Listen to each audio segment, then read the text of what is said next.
So hello everyone, welcome to Drishti Academy. तो आज हम पढ़ेंगे एनवायरनमेंट का दूसरा चैप्टर इकोलॉजी एंड इकोसिस्टम, यानी कि पारिस्थितिकी और पारिस्थितिकी तंत्र। तो वीडियो अच्छा लगे तो प्लीज़ लाइक करें एंड चैनल को सब्सक्राइब करके बेल आइकन को भी प्रेस कर लें ताकि आप कोई भी वीडियो मिस ना कर सकें।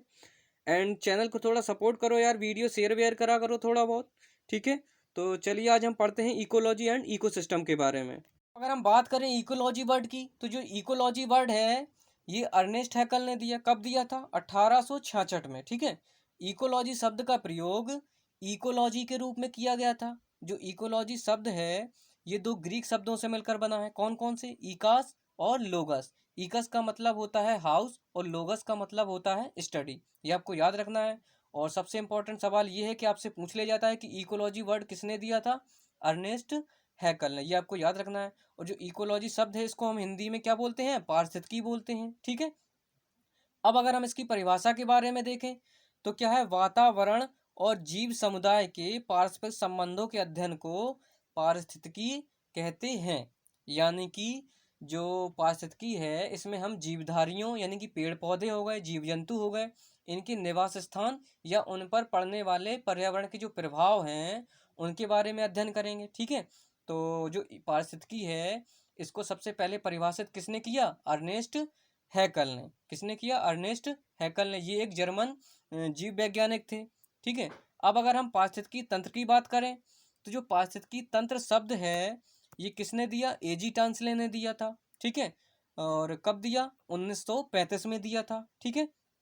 और इन्होंने बताया था कि जो पारिस्थितिकी तंत्र है ये किसी भी स्थान के जीवीय समुदाय के जीवों तथा उनके चारों ओर पाए जाने वाले अजीवीय वातावरण में जो पारस्परिक संबंध होता है और ये एक दूसरे के प्रति क्या है? प्रभाव डालते हैं दोनों एक दूसरे पर।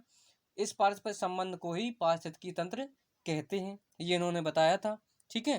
कि जो पारिस्थितिकी तंत्र है इसमें क्या होता है? जो जीवी समुदाय के जो जीव हैं और उनके चारों ओर जो अजीवी वातावरण है ये क्या है? पारस्परिक संबंधित होते हैं और ये एक दूसरे पर प्रभाव उत्पन्न करते हैं या प्रभाव डालते हैं, ठीक है। और जो पारिस्थितिकी तंत्र है इसके अंतर्गत हम किसके बारे में पढ़ेंगे? तो पोषण स्तर के बारे में, ऊर्जा प्रवाह हो गया, भू रसायन चक्र है, प्रकाश संश्लेषण है, आहार श्रृंखला है, आहार जाल है, बायोम है, प्राकृतिक आपदाएं, प्रदूषण एवं पर्यावरण प्रबंधन हो गया। तो इन सभी के बारे में हम चर्चा करेंगे आगे आने वाले वीडियो में, ठीक है। और मेन क्वेश्चन आपको ये भी याद रखना है, जो नोट मैंने लिखा है, क्या लिखा है कि जो पारिस्थितिकी तंत्र है वो एक कैसा तंत्र है? खुला तंत्र है। यानी कि पारिस्थितिकी तंत्र जो है वो एक ओपन सिस्टम है। आपसे एग्जाम में पूछ लिया जाएगा कि जो पारिस्थितिकी तंत्र है वो कैसा तंत्र है? खुला तंत्र है या बंद तंत्र है? तो आपको याद रखना है कैसा तंत्र है? खुला तंत्र है, ठीक है। अब अगर हम इसको चित्र के हिसाब से समझें तो ये जो पेड़ है ये क्या है? एक जीवीय घटक है। और आप ये देख रहे हैं वायुमंडल है, क्या है? वायुमंडल है, स्थल मंडल है और ये जनमंडल। ये किसके अंतर्गत आते हैं? अजैविक घटक के अंतर्गत। तो अभी हमने परिभाषा में पढ़ा था कि जो जीवी और अजीवी घटक हैं वो आपस में क्या होते हैं? एक दूसरे से अंतर संबंधित होते हैं। अब ये कैसे होते हैं ये आपको समझाते हैं हम।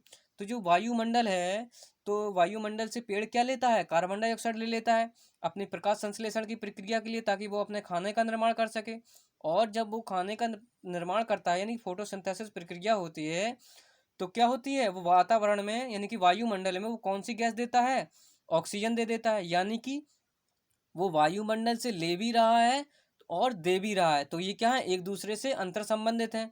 अगर ये वायुमंडल से कार्बन डाइऑक्साइड नहीं लेगा तो क्या होगा? वायुमंडल में कार्बन डाइऑक्साइड की मात्रा बढ़ जाएगी। इससे क्या होगा कि जो जलवायु परिवर्तन है उसकी समस्या उत्पन्न होगी, ठीक है। तो क्या है कि जो वातावरण है, जो वातावरण के जो जैविक और अजैविक घटक हैं वो क्या है? एक दूसरे से अंतर संबंधित होते हैं, ठीक है। तो वायुमंडल का आपने देख लिया। इसी तरह है आपका क्या? जलमंडल है। जो पेड़ है वो जल लेता है, ठीक है, अपने फोटोसिंथेसिस के लिए, क्योंकि जल की भी आवश्यकता पड़ती है, ठीक है।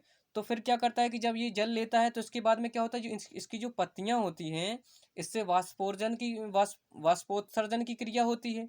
तो इससे होता क्या है कि जो जल की बूंदें हैं ये वाष्पीकरण होकर कहाँ चली जाती हैं? आसमान में चली जाती हैं, इन्हीं से बादल बनते हैं। फिर क्या होता है कि बादल वो क्या कराते हैं? वर्षा कराते हैं। तो क्या है कि जो जैविक घटक जो पेड़ है ये अजैविक घटक के साथ कैसे अंतर संबंधित है, यानी कि जल ले भी रहा है और उसको जल वापस भी कर रहा है। ठीक है, इसी तरह है क्या स्थल मंडल, यानी कि स्थल मंडल जो है, तो जो पेड़ है ये अपनी जड़ों से क्या कर रहा है, खनिज को ले भी रहा है और खनिज को वापस भी कर रहा है। तो ये आपको समझ में आ गया होगा कि जो जैवीय और अजैविक घटक हैं जो पारिस्थितिकी तंत्र के, वो क्या है, एक दूसरे से अंतर संबंधित होते हैं और एक दूसरे पर प्रभाव डालते हैं। ठीक है, तो यही इनका पारस्परिक संबंध है और इसी को हम बोलते हैं पारिस्थितिकी तंत्र। ठीक है, अगर हम पारिस्थितिकी तंत्र के घटकों के बारे में बात करें कि जो पारिस्थितिकी तंत्र है वो कौन कौन से घटक से मिलकर बना है। ठीक है, तो जो पारिस्थितिकी तंत्र है इसके दो मुख्य घटक हैं, कौन कौन से हैं।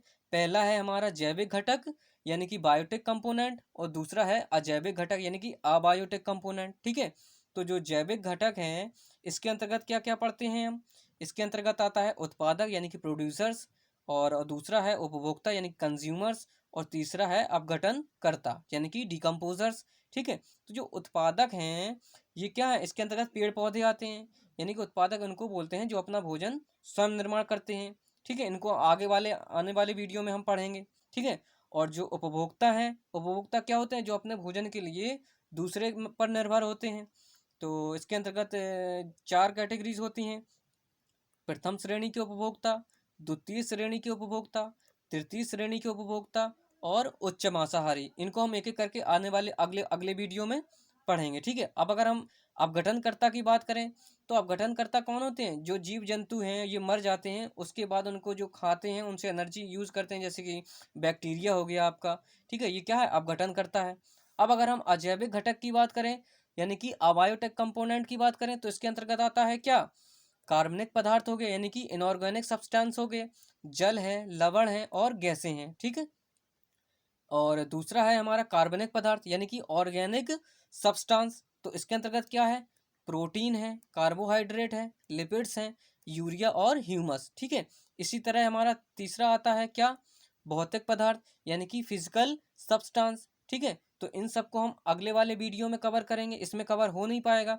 ठीक है, इनको हम डिटेल में पढ़ेंगे कि प्राथमिक उपभोक्ता क्या होते हैं, द्वितीय उपभोक्ता क्या होते हैं, तृतीय श्रेणी के उपभोक्ता क्या होते हैं, और उच्च मांसाहारी क्या होते हैं, अपघटनकर्ता क्या होते हैं। इनको हम डिटेल में समझेंगे अगले वीडियो में। ठीक है, तो ये आपको समझ में आएगा कि पारिस्थितिकी तंत्र है वो कौन से दो घटकों से मिलकर बना है, बायोटिक और अबायोटिक। बायोटिक के अंतर्गत कौन आते हैं, अबायोटिक के अंतर्गत कौन से आते हैं, ये आपको हम बता चुके हैं। ठीक है, अब अगर हम आगे चलें तो आपके लिए क्वेश्चन लाए हैं जो कि पूछ लिया जाता है तो बच्चे कंफ्यूज हो जाते हैं। होता क्या है कि जो प्रकाश संश्लेषण की प्रक्रिया में पौधे कौन सी गैस का अपचयन करते हैं और कौन सी गैस का उपचयन करते हैं। दिक्कत यहाँ आती है कि ये दोनों शब्द एक जैसे लगते हैं इसलिए समझ नहीं पाते हैं। ठीक है, तो अगर हम पहले की बात करें कि जो प्रकाश संश्लेषण की प्रक्रिया है इसमें कौन सी गैस का अपचयन करते हैं, तो इसमें अपचयन करते हैं वो CO2 का। कौन सी गैस का करते हैं, CO2 का यानी कि कार्बन डाइऑक्साइड का। और जो उपचयन करते हैं वो कौन सी गैस है, वो O2 का। ठीक है, अगर आपको याद करने में दिक्कत होने कन्फ्यूजन हो जाती है तो मैंने एक ट्रिक बनाई है, क्या है, अपचयन यानी कि अपने लिए चयन। तो जो प्रकाश संश्लेषण में जो पौधे हैं वो अपने लिए कौन सी गैस का चयन करते हैं, कार्बन डाइऑक्साइड का। इस ट्रिक से आपको याद हो जाएगा। और कौन सी गैस का उपचयन करते हैं, ऑक्सीजन का।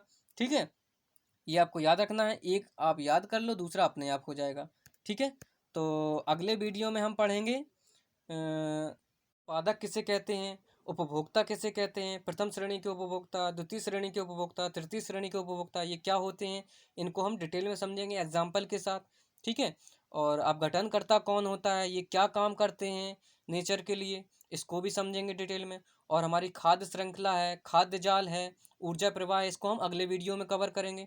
ओके, तो वीडियो अच्छा लगा हो तो प्लीज़ लाइक करें एंड चैनल को सब्सक्राइब करके बेल आइकन को भी प्रेस कर लें, और चैनल को थोड़ा सपोर्ट करो यार, वीडियो शेयर करा करो।